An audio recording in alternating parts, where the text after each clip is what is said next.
had an interesting moment. I look outside and there's just police in the street.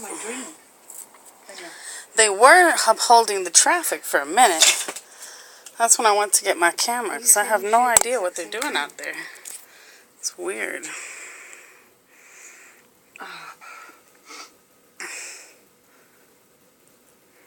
They're just parked in the middle of the street blocking the road. No, please, don't go.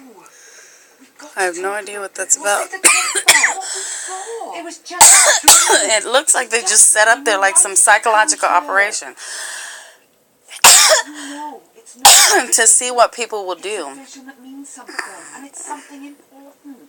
It's pretty interesting.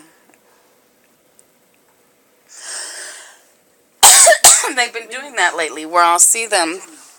I'll make it so you can hopefully see the lights. Pardon me.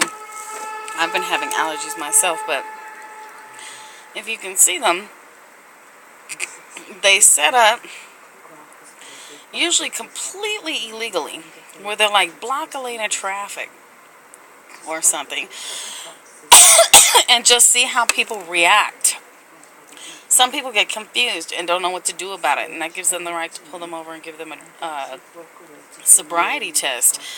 I'm a little concerned about this because it's becoming more often. They had a thing out there also that was telling people they'd give them money if they were to give some kind of testing. They wanted to ask for their DNA or something. They parked it out here. I did a film on it. But a few minutes ago when I decided to get the camera, they're parked there and you can see where the people will, line up for the signal to change. And when the signal changes, they weren't sure if they could go and they just sat there. There was no instruction from the officers, just flashing lights and blocking the north-south direction on 9th West. And so they're still there, and literally I don't see anything. And so, maybe this one time they did have some reason but with my binoculars, all I see is, and he wasn't even where he is now. The second car, they're together now.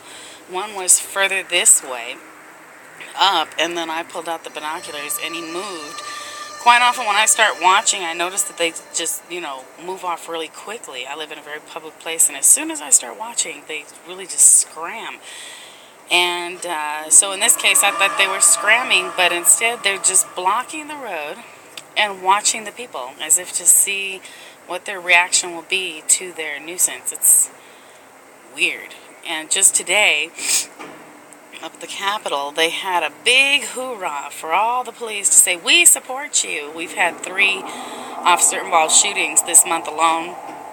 And here in Utah, we've had them on film where they'll tase people, harass people. We've had ubiquitous complaint. Our West Valley Police Department was so corrupt, they had to disband the whole thing. I can't even go into great detail about it because, quite frankly, I'm not exactly up on all the details, but I can tell you that something stinks in Salt Lake City. That's for darn sure. Meanwhile, like I said, the elites had a stay on our side Nazi drive today, and while they did bathe it in, look, the good guys deserve to be supported because the bad guys don't represent us, that is a no-brainer for all of us. I think what it really was to substantiate. Ooh, I see somebody going down the street literally with no lights on, okay, traveling east on West Temple, and I kid you not, North Temple, excuse me. They're on 9th West. They looked right at him, and they're so into their little psychological operation, and they're just doing nothing. They literally let that car continue on with no lights on, a total safety hazard to themselves and others, and they were not policing. Something told me to film this. Forgive the horror movie in the background. It's called Witch Valley, I think. So anywho, I'm going to go ahead and let you guys go. I just really had to tell you about this because I'll tell you, North Temple, if you ever want to see New World Order in action, you just watch NSA infiltrated Salt Lake City, Utah. We're hanging on by a thread, folks. They even took away the wood stoves of the old people. It just Agenda 21.